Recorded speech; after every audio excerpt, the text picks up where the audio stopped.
GoLoud.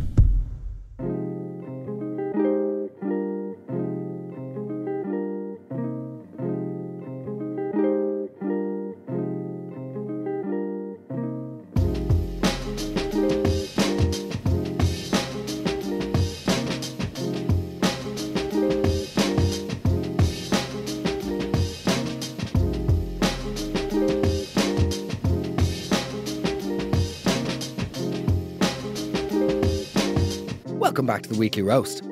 How's it going, guys? How the hell are you? How are your hearts? And of course, forevermore, the most important thing you can ever ask yourself, how are your heads? Guys, what's going on? Welcome back to the Weekly Roast. It has been a while. It's been 6 weeks, and I am here today with my beloved, no longer departed, returned back from the wed, Kieran. Hey. How are you? Oh, great. Wait, how do I... no.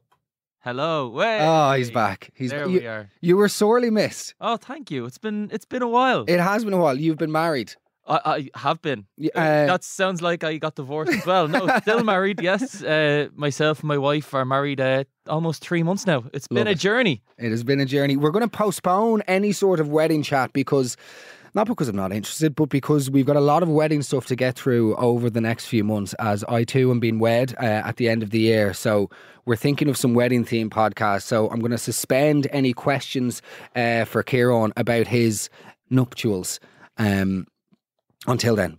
Nevertheless, it's good to have you back, Kieran. And guys, it's good to be back. I was away for 6 weeks, as most of you will know, and I really appreciate all of the support you showed me on Instagram whilst I was away with my borderline, nauseatingly earnest travel reviews that seemed to evoke a bit of laughter as well. So thank you very much.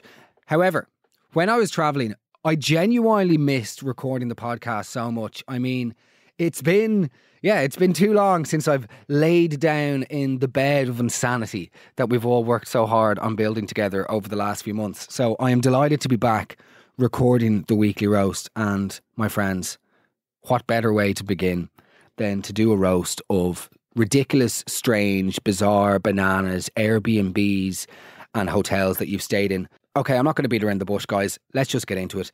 These are some of the most ludicrous places that you have ever rested your weary heads. If you're new to the Weekly Roast, I might just let you know, we tend to ease you in with the show. So the first section is usually not as severe, as the sort of willy bum bum section that eventually or inevitably rears its head towards the end of the show. So yes, we like to ease you in for the first section before we get to the real banana stuff. Nevertheless, let's go. Me and my husband went on a trip to the Dominican Republic and we booked ourselves into this, so we thought, beautiful adult-only hotel. It was right on the beach, beautiful views. We were so excited, so we checked into a room. It was great. The room was huge. Bed was facing the window, beautiful view of the sea. There was a jacuzzi in the room, which is probably a bit strange because it wasn't in the bathroom, but we didn't really pass much heat in it at the time. When you check into a room, you go snooping around, you're having a good look around. So we're checking all the presses and all the drawers and all that. And there was a sofa in the room. And there was this little pull-out kind of bed underneath, the single bed that you could pull out from underneath it. So, of course, naturally, pulled out the single bed. What? And to my absolute horror and disgust, there was a bright pink, luminous vibrator right in the middle of the bed. So he was like, oh, hold on here now a second. Got my husband to go into the bathroom, get some toilet paper and to pick up the vibrator from the bed and throw it into the bin. So it's grand, he did that. And then we said no more. But the cleaners came around the next morning and we were nearly ready to go. So they were like, you can come on ahead. So they brought the bin outside. And God love her, the poor cleaner came back and she's like, you dropped something, you forgot something. We're like, no, that's actually not our thanks. No, it's that was here when we got here. Well, her face dropped. God love her. She was absolutely disgusted. She was so apologetic. She's like, I am so sorry. She was asking where it was, where we found it. And I suppose typical Irish, we're like, oh, it's grand, don't worry about it, it's fine. I made no more of it, but she went bright red. She was so embarrassed. We probably should have known from then that it was kind of a strange place that we were staying, because we're out having a walk, kind of around the pool area and just onto the beach, which was attached to the hotel. And we were taking a photo together, with the beautiful view and the sun all behind us. And next thing, we noticed that there was a man sitting on one of the beach or the lounging chairs, the sun deck chairs, and he was masturbating just right there, out in the middle of the day, not caring at all. So yeah, safe to say we will never be returning to that hotel, and probably not to the Dominican Republic. Okay, so much to discuss. Firstly, you can't just wipe off Dominican Republic on account of one wanking man and a wanton vibrator left on the couch. Secondly, there is a difference. There is a gulf between a light bit of human negligence, do you know what I mean, and somebody forgetting a discarded pink vibrator versus a pervert, a complete cast iron, dirty dog of a man, openly, self-flagellating on a beach chair and a lounger. Thirdly, can I see that picture? Kieran, what do you think? I never get the public I mean, that's, I suppose, the nature of perversion. It's at odds with conventional sexuality. But I don't really understand the guy. Like, what's he getting from lying on that beach chair? Well, I'll tell you what he's getting. Yeah. Look, it's not ideal. However, I don't think it's necessarily indicative of the Dominican Republic as a country being, completely dismissed, shall we say. But look, it's a good way to ease ourselves into the show. Let's go. Hiya, Mark. Don't following your stories on holidays. Glad you had a ball. Thank you. Just for that roast, a couple of years ago, a couple of mates and myself went to Listowel for the Harvest Festival. Booked into a B&B. Checked in, went off racing, came home at all hours of the night. But in the middle of the night, I woke up with hiccups. And kind of on and off, went back to sleep and tried to settle down, but sharing a room with one of the other girls. We woke up at about 4 o'clock in the morning to the man at the house sitting on the foot of the bed with a boxer ready for me. No. And he was sitting there in his boxers, socks, a pair of braces and a vest. He did not. And just handed over the boxer Rennie, said, "You've hiccups, take Rennie," and off he walked. Not a bother on him. Weirdest night of my life. Didn't know whether to go back to sleep, to lock the door, or to move out. They're always the best. Okay, he was not wearing braces. Like nobody in the year 2024 is wearing braces with their undershorts. Were they like white with little red love hearts on them as well? Do you know what I mean? Was this guy, he sounds like that guy in Who Killed Roger Rabbit. Do you know what I mean? Or one of the characters in the Aristocats. I think what we really need to address here is forget the playful element with the braces and the boxer shorts. This man has illegally entered your bedroom when you are in a colour, when you're asleep. Little Irish there. But having the Rennie on, what do you think, Kieran? Something kind of nice about him, though. Yeah, but this is that not the... People get away with doing nice things when actually it's like, get your hands off me. At the sort of the doddery, sure, it's only old Declan. Do you know what I mean? He's just a bit of a character. He put his hands so far down my lower back, he was effectively performing an act of ventriloquism. Do you know what I mean? I don't know. My jury is out on this guy. I think pervert. I do think the braces and the boxers is a brilliant image, but I'm also going to put him in the pile of the beach lounger body toucher. On we go. Hi, Mark. So myself and my husband checked into a hotel in Kilkenny a few years ago, and we'd had a few little afternoon drinks.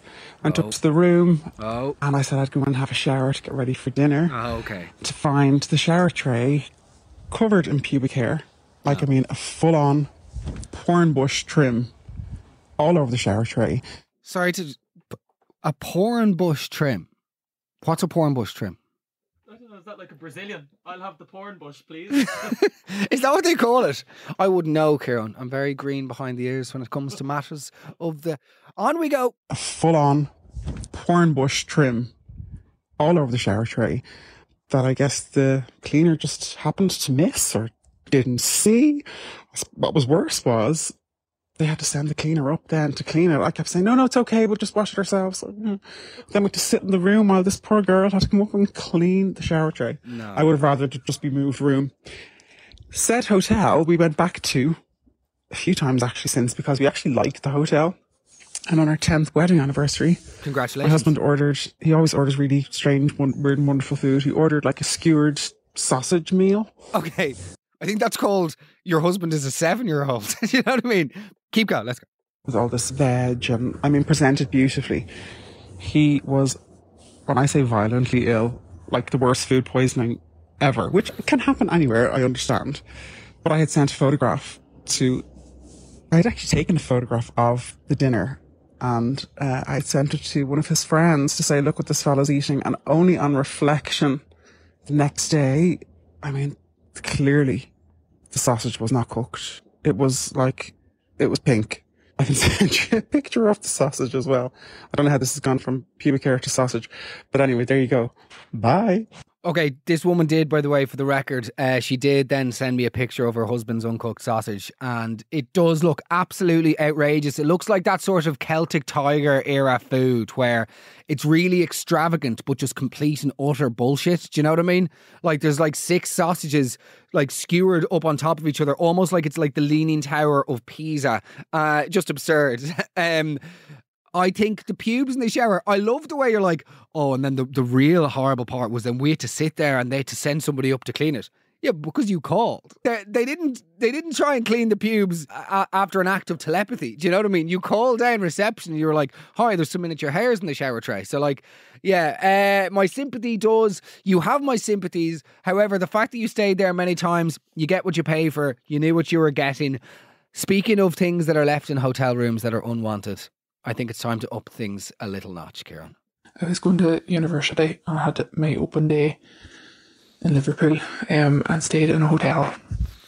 And like when you walked in, I was on the ground floor, the reception area, and then the rooms were all downstairs. So like, I think I was like 3 floors down. It was really weird.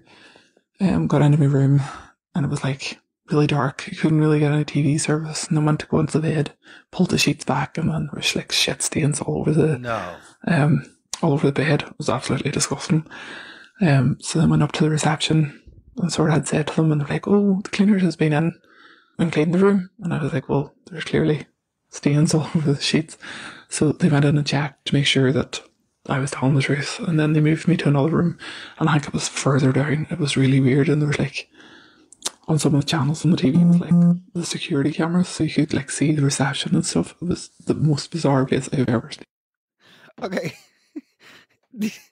Okay, that's obviously depraved, but there's a lot of focus here by her on the bad reception of the TV when she's literally found human feces in the bed. Do you know what I mean? Surely, once you found feces in your bed, forget the bad reception of the TV. Like, you know, excuse me, is that reception? Yeah, hi. Listen, there's a human shite in my bed, but also I was watching an episode of Scrubs earlier on, and just at the pivotal moment when Dr. Cox finally breaks character and reveals a heart of gold beneath his usual steely exterior, the coverage got a bit patchy. So maybe when you finished wiping the shite off the bed, could you have a look at the satellite dish? Completely insane. It's just, that's the instant. I wouldn't be moving room. I would be getting out of the hotel. As soon as you find, well, actually, that's exactly what happened to us in Port Grimo. By the way, for those of you interested, lots of people were messaging about where we stayed in Port Grimo in the Air B&B. What happened was, myself and Darren, we were scammed, okay? We checked in to the Air B&B, okay? The air conditioning was broken. It was 47 degrees in the apartment itself. It was absolutely disgracefully hot. He was like, you have to keep the curtains closed if you want to sort of maintain any semblance of cool air. The aircon was broken. He then asked me for €400. I don't know why I didn't sort of at this point say, absolutely not. But he was like, it's une caution, which is the French word for deposit. So he said it wouldn't be charged. It's just a hold for the 2 nights. I reluctantly gave him my card to charge the €400. The guy then leaves. We look into the bedroom where the 2 towels have been left for us on top of the bed. I lift the towel up and there were shit stains on it. And recent shit stains. Oh, worse. Not like ancient. These were fresh boys. Like these. So I texted your man. I said, get back here immediately. C'est honteux. I think, it's a disgrace. And he came back, which is always interesting. He came back equally as aggressive as I was. Which is an unusual way of apologising. And he had fresh towels, by the way, which is the most perverted thing. He had fresh towels in his arms when he was coming back, as if he knew. And yeah, me and him had a screaming match. There was nearly fisticuffs. But there was no room at the end. There was nowhere else available, so we had to stay there. The place was absolutely disgusting. Walking across the floor was akin to walking over like the floor of a cinema in the 90s. You know, when your feet would like stick after a children's party, stick to the floor. It was the most grotesque Airbnb I've ever stayed in my life. Do you want to know the real kicker? The €400 deposit. He came back in the final day. We just wanted to get out of there. I was like, €400. He goes, I have a message from him, which I took a picture of. And he was like, yeah, absolutely. That just goes back automatically.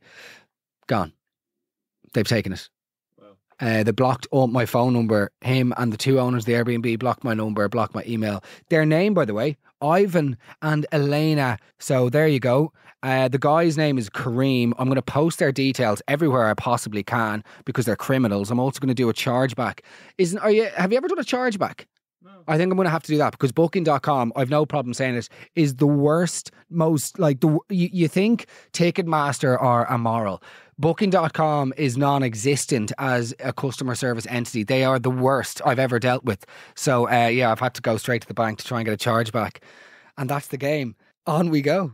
Hey Mark, so I went to Iron Apple with my boyfriend at the time. I think I was about 19, and we went to this hotel. We got there quite early. I think we had like the 6 a.m. flight, and we arrived, and because it's so hot, you have to jump into the pool. We jumped in, and the hotelier, the owner, Stavros, screamed at us to get out, and we were like, get out. It is full of the milk from the dick. No. We were like, what? What does that mean? Is this like dangerous? I don't know exactly what that means. Anyway, we found out later that night that it was basically just a little riding pool for anyone that was staying in or close to the hotel. So yeah, it was, there was just a lot of seamen swimming beside us when we had that very short dip. Like, I've heard of oat milk. I've heard of almond milk. I've even heard of soy milk. I have never heard of dick milk. Have you, Kieran? Like, it's just, he didn't say that. I don't believe that this Greek pervert, by the way, some sort of sexual savant, is calling out saying there is dick milk in the pool. Like, that is absolutely grotesque. And by the way, even just, can we address couples riding in swimming pools? Like, grow up. Just grow up. You're not subtle. It's very obvious. This couple started riding beside us in the sea when we were on holidays. At least it looked like they were. I was up in the beach lounger having a rank. So I said rank there. Genuinely though, it's never subtle. Anybody that ever let this be a lesson, right? To anybody who is publicly shagging and you think that you're being subtle, you're not. Okay, you're not. So when you're in the beach and you're up to chest high water and all of a sudden you're just staring intently at each other and you're sort of giggling and then looking around you, we know that you're riding, okay? I know that you're riding. I've got the Zoom 0.5 on the iPhone, okay? Brilliant. So now I'm making myself out to be the pervert. Nevertheless, this being like a little riding pool, disgusting, reminds me of a certain nightclub that brought in pool parties. I don't know how they got away with this in the Celtic Tiger era. Do you remember that? It was named after a very famous beach. Sounds like Pondai. It sounds exactly like Pondai. Indeed it does, my man. Effectively a 20-foot petri dish of human diseases. It was disgraceful. And as regular as clockwork, anytime somebody would get in to fornicate, 20 minutes later there'd be my shoes, because one of the local miscreants would have came in and robbed the shoes and probably gone straight to 7-Up on Ice, where they were always ridiculously good at ice skating. What is that, by the way? Miscreants being good at ice skating. Not for today. On we go. Okay, guys. I hope you're enjoying the show so far.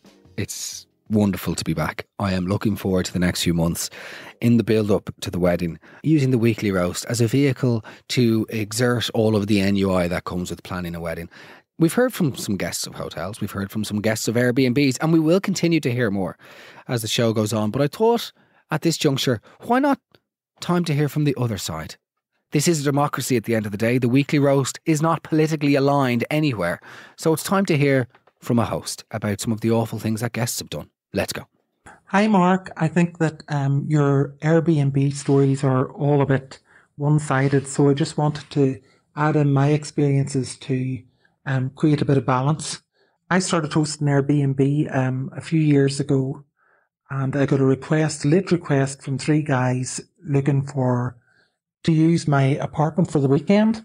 Said they just wanted to catch up, and I don't know what I was thinking. I'm pretty worldly, but I don't know if I imagined that they were going to sit around in onesies, eating popcorn and watching movies. But that's not how it turned out. I later discovered, because of the detritus that was left behind and some questionable Google searches, that I hosted a thruples chemsex party. So that was very interesting. I certainly got my eyes opened, and I'm sure my next door neighbour's ears were bleeding. But safe to say that rubber gloves were required for the cleanup, but it gave much entertainment to friends and family. Okay. Was it just their ears? Okay. Hold on a second here. You instantly lost me when you said, these 3 guys rang up looking to rent my place, saying they just wanted to have a catch-up. Why would they need to specify the reason for renting your apartment? And also, we just want to have a catch-up. That is the most preposterous and absurd, we just want to have a catch-up. That is the most suspicious way of asking, can we rent your apartment? Now, from a quick Google search, by the way, chemsex, also known as party and play or wired play, refers to the practice of consuming drugs to enhance sexual activity. This sexual subculture involves recreational drug users engaging in high-risk sexual behaviours under the influence of drugs, often within specific subgroups. Activities may include unprotected sex with multiple partners during sessions over extended periods, sometimes lasting days. Surely not. You wouldn't be at it for days, Karen, would you? I think you mispronounced seconds there, Mark. Nevertheless, that is not what I expected coming out of that lovely woman's mouth. Shall we move on? Hi, Mark. Oh, no, this is actually funnier. This is definitely better. So I went with one of my best friends to stay in a hotel in the Midlands. And so it was just a little night away for us, a bit of shopping and dinner and all that. But I was quite heavily pregnant, so we went anyway.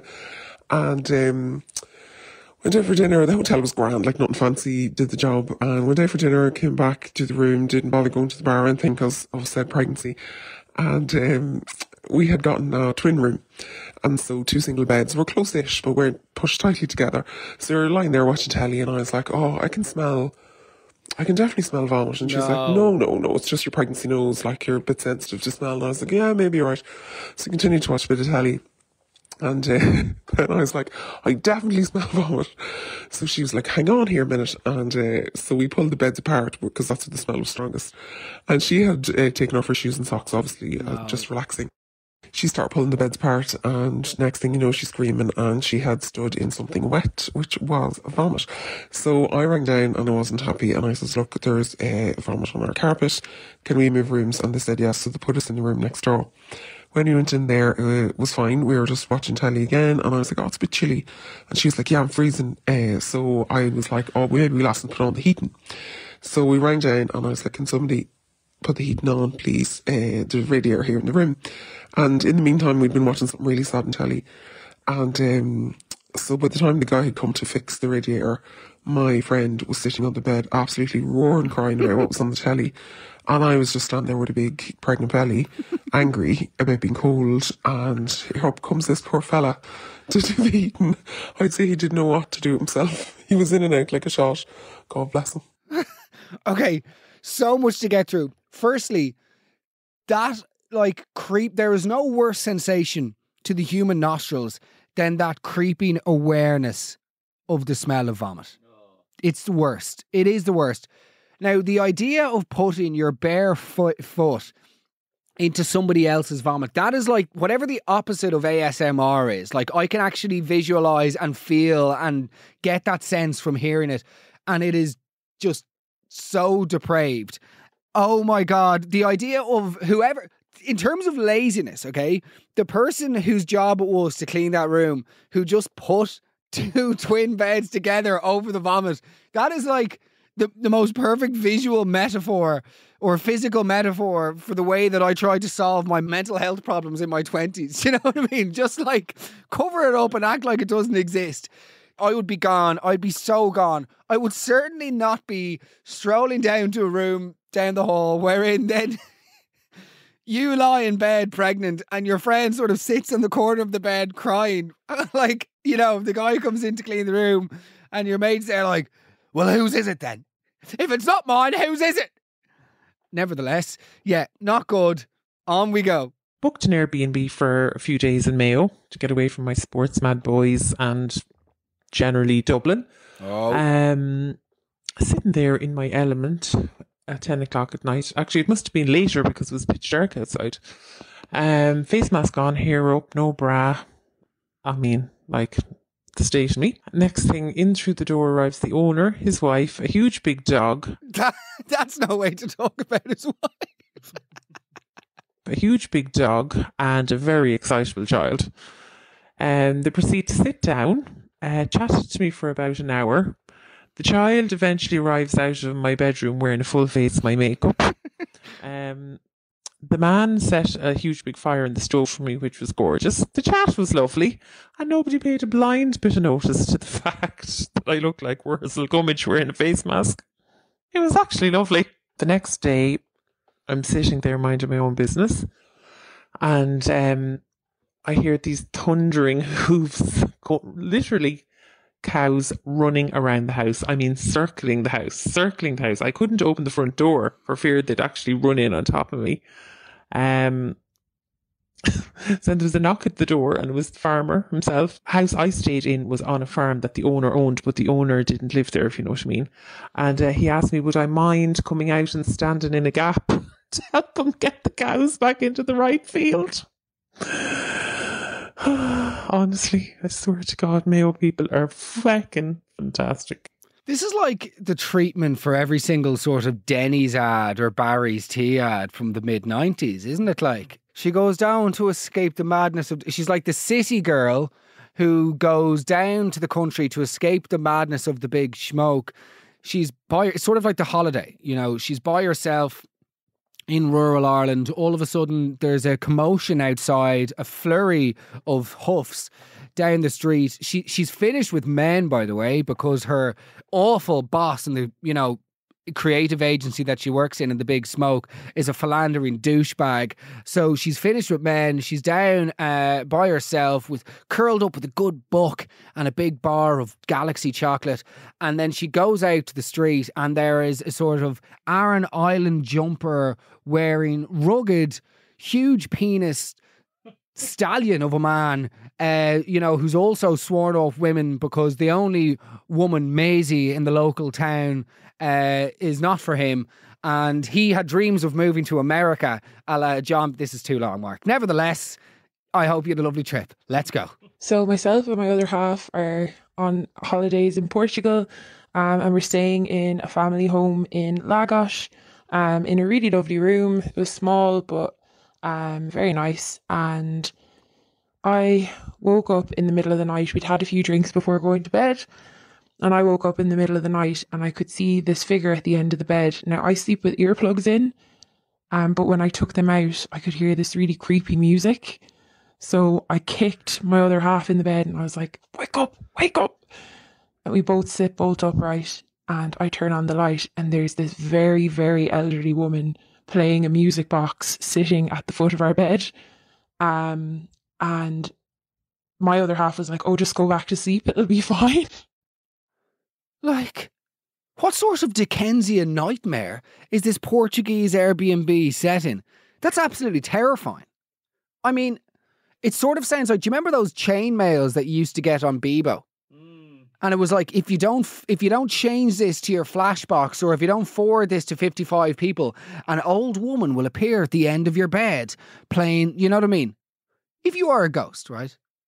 If you're a ghost, why the stipulations? Do you know what I mean? If you're a ghost planning on haunting people, you're hardly going to be like, do you know what? I have an interest in going down now today and doing some haunting and scaring the shite out of people. However, I'm only going to do it to the people who don't forward on a message on a social media networking site. That's why people who fall for any form of paranormal activity that somehow also crosses over into social media, you know that you are dealing with a behemoth of a fucking idiot. It's up there with anybody who uses caps lock for emphasis during an argument. That is the sort of universal identity card for imbeciles. Do you know what I mean?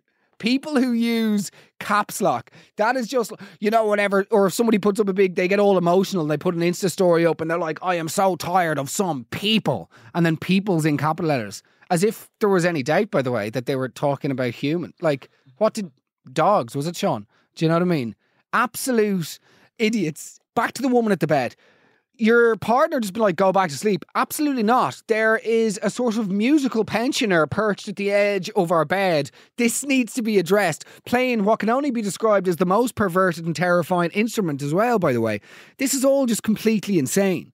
Good luck. So myself and my now husband went on our first couples weekend away to England, and we were in the hotel. You know, we put out all the stops, booked ourselves a lovely hotel, and we were complimenting ourselves on the great job we've done.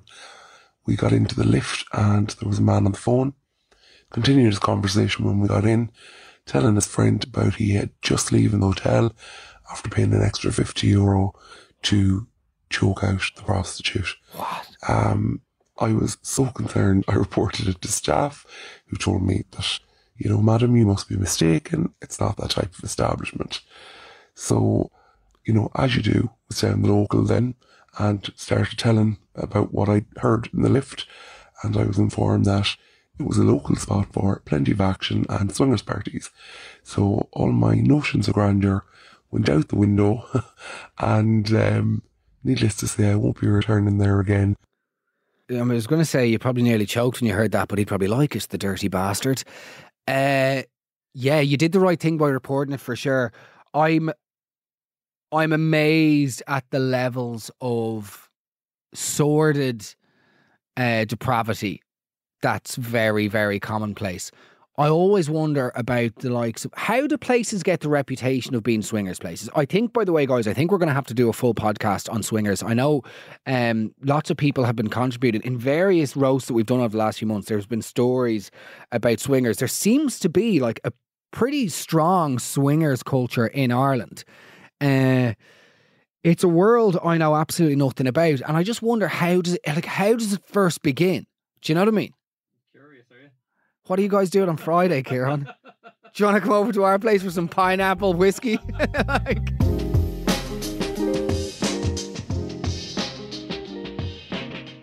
Guys, great to be here. Listen, just a quick one. If you are new to the Weekly Roast, it really is very good to have you with us. The format is as follows, okay? Every week we choose a new aspect or subculture of Irish society and we roast it.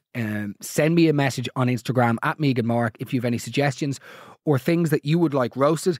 There are about 26 or 27 episodes, I think, already recorded that you can go back and listen to if you have not listened to them already. Your voice will be totally anonymous, by the way. If you want to retain your anonymity, we can use our voice changing software to ensure that your identity is protected. Guys, it's time. We're at the final section. It's the first episode back. It's lovely to be back. We've got a long winter ahead of us. So let's get stuck in. Hey Mark, adding to your Airbnb horror stories, I was the host many, many years ago, and I let my house to two men apparently come to Dublin for a work conference. I had a weird feeling because I'd emailed them asking, like, do you want me to leave bread or milk or, you know, just like the essentials, and I didn't get a reply, and normally I do from other guests. So that evening we got an email from a neighbour 3 doors down saying their house was vibrating off the wall and they had a 3-month-old baby and could we come down and sort them out. So my husband went down by himself and he burst in the door and he said there was just naked people everywhere. What? Every room. All our furniture was out the back garden and they just made the whole downstairs like one big open space. So he turned the music off and he started shouting at them all to get out. And to be fair, Airbnb were brilliant and they covered some of the costs, the damage done to the house. We kind of, many years later, we can kind of laugh and say the house holds capacity of about 70 people. But yeah, it was an absolute nightmare and it was just grim. The clean down, the whole shebang was just horrendous. So yeah, learned my lesson to ask more questions when hosting. 70 people. At what point does it go from being an orgy to a riot? 70 people isn't even sexy anymore. That is a frenzy of limbs. That's almost as many people as we're having to our wedding, shagging, all at once. Good stuff. Now the image is in my head. Do you know what I mean? At the same time. Firstly, I don't understand orgies, okay? But a good orgy is surely like a pod of dolphins. Do you know what I mean? Anything in the region of 12 to 17 and it's cute. It's playful, maybe a little bit wholesome. Once you go above 30, okay, it's just a nightmare. It is a disturbing collision of blowholes, squelching, squealing, and probably aggressive. Let's be honest. There's no fungi when it's 40 guys trying to fornicate with 40 gee. Yeah, you like that one? 70 people. 70 people, that is more than the number of human beings who can watch a Stuart Mackey reel without cringing. Have you seen that guy? Oh, man. Please tell me somebody listening to this has seen that guy. In Ireland, we say, is anam dum. Have you ever been to Ireland, Stuart? No. No one's probably asked you. Anyway. Okay, 70 people. And once you hit 70 people, I'm expecting Cian de Crow to show up with a fucking guitar. If you ever want to fall in love. On we go. Hey, Mark, the weirdest experience and the weirdest hotel and worst experience we ever had was when we booked a hotel from a reputable travel agent in Dublin city centre to Cancun. And when we got there, it ended up being a swingers resort. We didn't really realise on the first few days, but when we first got there on the first day, as soon as we went into the room and I put the TV on, there was porn on the TV. So myself and my wife said, probably just a pervert watching porn. So then there was an issue with the room, and then we went to another room, and again, porn on the TV.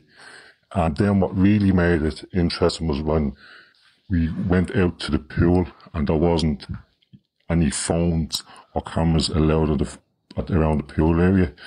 The security were going around taking the phones of people if they did catch it.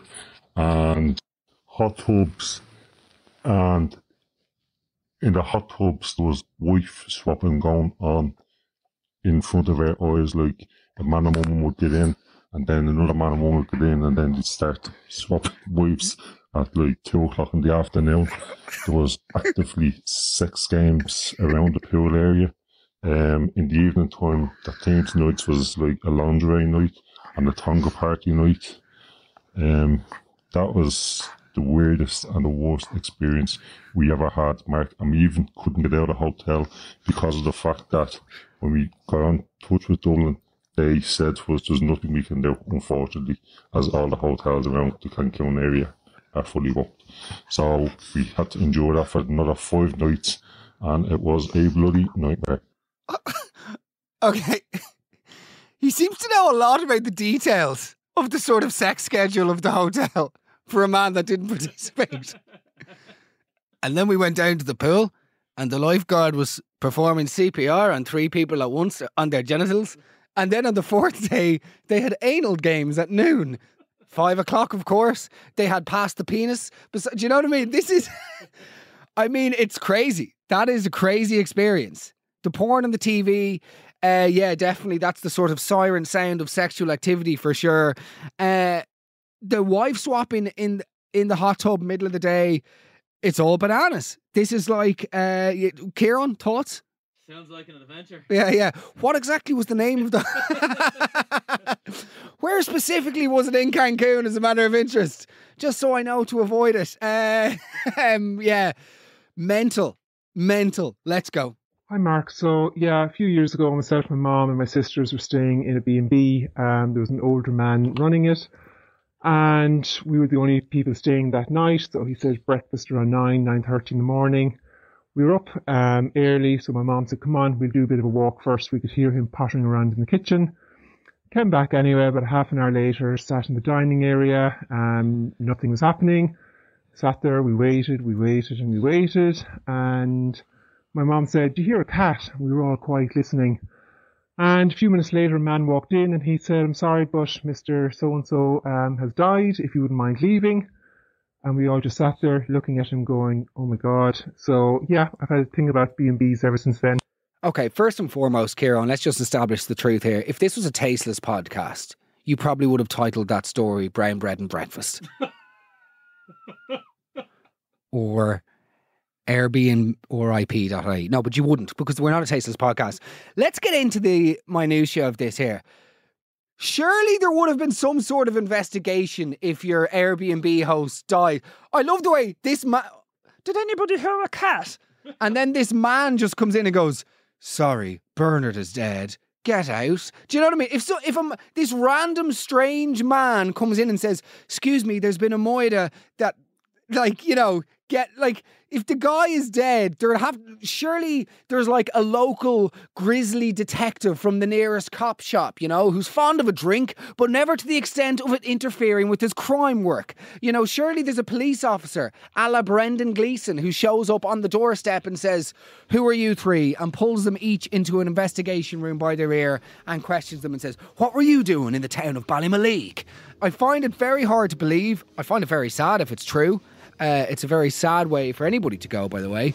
Buttering bread, brown or otherwise. Rest in peace.